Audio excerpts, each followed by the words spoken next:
गांव का नाम था भैरवपुर। राजस्थान की सूखी पहाड़ियों के बीच बसा एक छोटा सा गांव, जहां लोग सूरज ढलते ही अपने दरवाजे बंद कर लेते थे। कहते थे, रात को यहां सिर्फ हवा नहीं चलती, कुछ और भी चलता है। शिवम इसी गांव में नया नया आया था। शहर में उसके सारे पैसे डूब चुके थे। कर्ज सिर पर, माँ बीमार, और जेब में सिर्फ कुछ 100 रुपए। उसे सिर्फ एक ही चीज चाहिए थी, पैसा, किसी भी कीमत पर। गांव में रहते हुए उसे अक्सर बूढ़ा भोलाराम तांत्रिक मिलता था। लोग उससे डरते भी थे और जरूरत पड़ने पर उसी के पास जाते थे। एक रात शिवम हिम्मत करके उसके पास चला गया। बाबा, क्या सच में कोई तरीका है जिससे रातों रात अमीर बना जा सकता है? भोलाराम ने उसकी आंखों में देखा। तरीका है, पर कीमत बड़ी भारी है। मुझे मंजूर है। शिवम का स्वर कांप रहा था, पर लालच कांप नहीं रहा था। भोलाराम ने धीरे से कहा, कर्ण पिशाचिनी को साधना पड़ेगा, वही तुझे जमीन के नीचे छिपा खजाना दिखा देगी। शिवम का दिल जोर से धड़कने लगा। उसने नाम पहले सुना था, एक ऐसी आत्मा जो कानों में राह बताती है, पर बदले में आत्मा ही ले लेती है। अगर बीच में डर गया तो? बाबा हंसा, तो जिंदा बच जाएगा, पर गरीब। शिवम चुप हो गया। अमावस की रात चुनी गई। श्मशान के पीछे टूटे मंदिर में पूजा होनी थी। बाबा ने शिवम को चिताया, पूरी रात आंख बंद रखेगा, जो भी आवाज आए जवाब नहीं देगा। अगर कान में कोई फुसफुसाए तो समझ लेना वही आ गई है। रात के ठीक 12 बजे मंत्र शुरू हुए। हवा अचानक ठंडी हो गई। दियों की लौ नीली पड़ने लगी। मंदिर की दीवारों से जैसे कोई खुरचने की आवाज आने लगी। शिवम की आंखें बंद थीं, पर पसीना बह रहा था। तभी उसके दाहिने कान में किसी स्त्री की बहुत धीमी, ठंडी आवाज गूंजी, शिवम। उसकी रीढ़ में सिहरन दौड़ गई। दिल चाहता था आंखें खोल दे, भाग जाए, पर उसे खजाना याद आ गया। आवाज फिर आई, तू बहुत गरीब है, मैं तुझे अमीर बना सकती हूं। शिवम के होंठ कांपने लगे, पर उसने कोई जवाब नहीं दिया।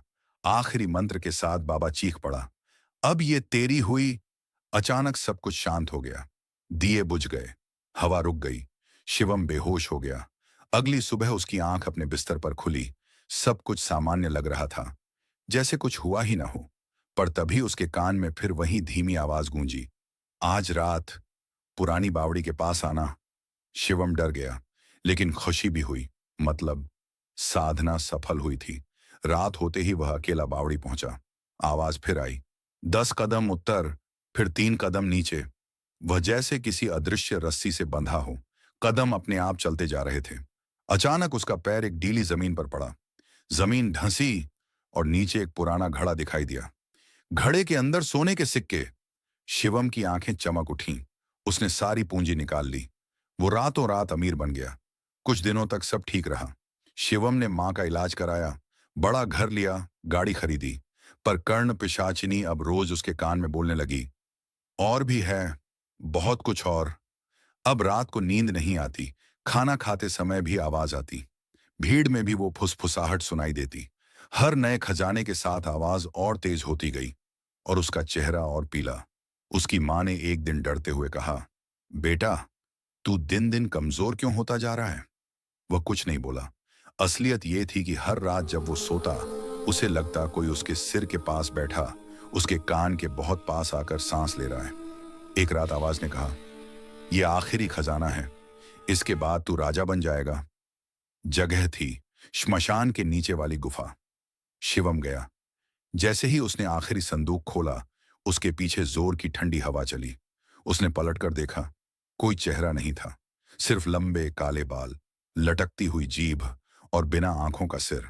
आवाज अब कान में नहीं, सामने से बोल रही थी, अब तेरी बारी है। शिवम चीखा, भागने की कोशिश की, पर उसके पैर अपने आप जड़ हो गए। उसकी छाती से जैसे कुछ खींचता हुआ बाहर आया। तेज जलन, अंधेरा और सन्नाटा। अगली सुबह श्मशान के पास एक सूखी लाश मिली। आंखें खुली, मुंह आधा खुला, चेहरा ऐसा जैसे मौत से भी ज्यादा डर कुछ और में फंस गया हो। बाबा भोलाराम लाश को देखकर बस इतना बोला, मैंने कहा था, कीमत भारी है। उस दिन के बाद शिवम का सारा धन रहस्यमयी तरीके से गायब हो गया। और आज भी भैरवपुर में लोग कहते हैं, रात को हवा नहीं चलती, कर्ण पिशाचिनी किसी नए लालची को बुलाती है।